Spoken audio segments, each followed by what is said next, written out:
get in. Oh, you do want your child to get that job as a CEO of a corporation? Yes, where they're competing with 200 other people for the same job. So competition is how you define it and apply it to your young people. And it's a very healthy environment if you apply it properly, which goes to say that in a program such as this where you have parental involvement and accountability, not just with the parents, the people administering the program, but the whole community, the corporate community as well, you start to develop and build a healthy society. You build a healthy community. You build a healthy workforce. And this is why I applaud the program that they have here in the YMCA, and people in Delaware need to continue to support this program. It's a no-brainer. It's a win-win-win situation for everyone. So I want to thank you very much for having me down. And I also brought with me, I corralled John Crusat. I don't know if you're going to give him an introduction, but I brought him down because he's going to speak the statistics to the sport, and something he does very well from Colorado Springs. So, great. John?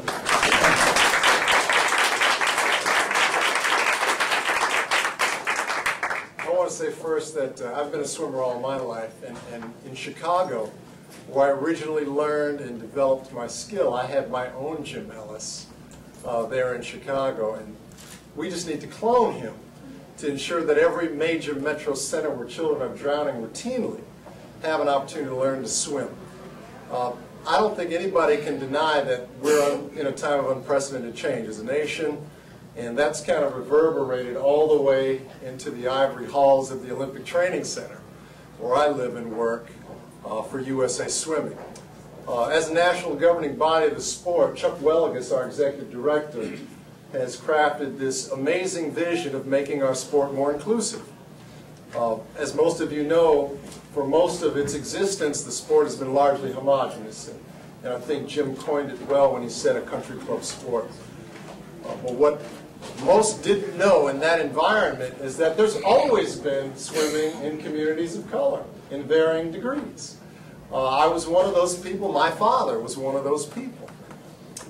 Additionally, my grandfather had a saying that the more things change, the more they stay the same. If you've been south of Mason-Dixon, you've probably heard that. So that we're seeing unprecedented drowning rates to the degree that drowning is one of the leading causes of accidental death among children generally. But if you come from a diverse community, you're drowning at 3 times the national average. So when I started my work as a national diversity specialist for USA Swimming, it wasn't all too clear what I'd be doing. They wanted me to drive the effort to make our sport more inclusive. And like Jim said, competitive swimming at its nature is defined by how quickly you get from one end of the pool to the other, and that's a good thing. But in order to get to that point, you have to learn how to swim. So what we're seeing across the country is children drowning disproportionately in urban centers, and we know that the conversation between race and economics isn't mutually exclusive. Swimming can be very cost prohibitive as a sport. So that organizations like the YMCA are a critical piece in ensuring that everybody has access to quality facilities and quality programs.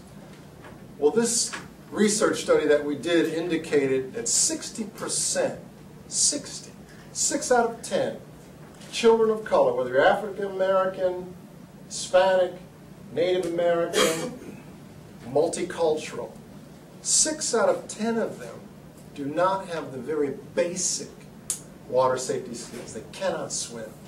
And there are any number of reasons for this, and I could talk about that infinitum. And this thing is generational, and it's not new.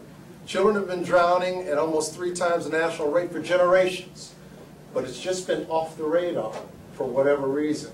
So that now as our awareness is raised around research studies like the one we've done, programming like the YMCA and WaterWise programs are providing for urban youth, we can now rally together, collaborate, and do something really meaningful to ensure that not only these children stop drowning, our children, but they also have all of the opportunities that aquatics provides, and the employment. I never was without work because I was a swimmer in Chicago. I always had a job as a lifeguard, as a swim instructor, and I don't know what it's like here, but those positions don't come at a premium. They have to scrounge to find people to fill them every single year. So when all of my friends were fighting over the few slots at McDonald's, I was living the good life on the pool side. And then on the breaks, I could get in and do what I loved. I could swim. So trying to broaden the scope of this initiative is going to be very easy. As you see children come out armed with unique and critical life skills to keep them safe, keep them healthy, but it's also going to provide for them opportunities that they would have never known about had they not been exposed to a program like Waterwise. So on behalf of USA Swimming and Chuck Welgus, our Executive Director, and the Make a Splash initiative, we're very happy to be partnering at the national level with the YMCA and as much as we can with every local affiliate to ensure programs like Waterwise continue. So thank you, YMCA. Thank you, Philadelphia. Thank you, Jim, for laying the groundwork for this. And thank you all for supporting. It means a lot. Thank you.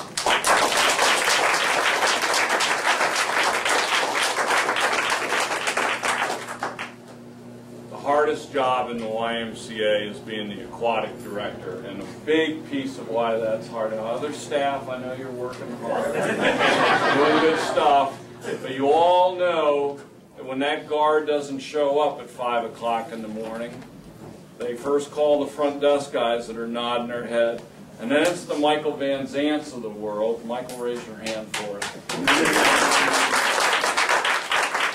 And Emily. And all of our aquatic directors around the city and around the state that are working hard to teach kids to swim. You know, I show up at these kinds of events almost every day and wave the flag and get thanked, and it's really Michael and Emily and the staff that are out in the pool right now, which is where we're going to head in a couple of minutes, that are actually teaching kids how to swim. I decided I wanted to be a Y director when I was in middle school because I didn't want to wear a tie, and I wanted to teach swimming all day. And I knew adults that that's what they did all day, every day, was teach swimming and coach swimming. And so we got people actually out there doing what I thought I was going to be doing the rest of my career. This is a pretty complex undertaking, and without the support of the financial support, the Spartans, the Cochrans, and others, you just can't pull something like this off. And pools have to be maintained, they have to be guarded, staff have to show up. An amazing number of volunteers this summer in the effort. We were talking about it at lunch, who were holding towels for kids and encouraging them and show me how you can do that again, and telling them we missed them yesterday, why weren't you here? All of that stuff doesn't happen by accident any more than showing up at an event like this today, and the food's here and the cameras are here and all of our marketing people that put that together. So again, I just want to thank Michael and his effort to deliver on what we said we were going to do. We're going to teach kids how to swim and prevent drowning. So let me make sure I'm not missing something. And I don't think I am. So Michael's going to lead us out onto the pool deck. Stay back a little bit from the edge so you won't get wet and you won't fall in. And if you get a chance to talk to some of the kids, I hope you'll help encourage them.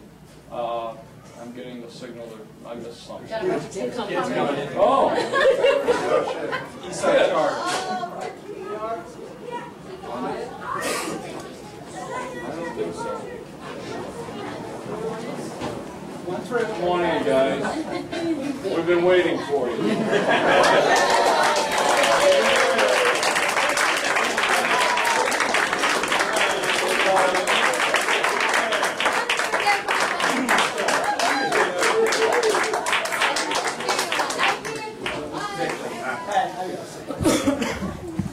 Well, the point I was starting to make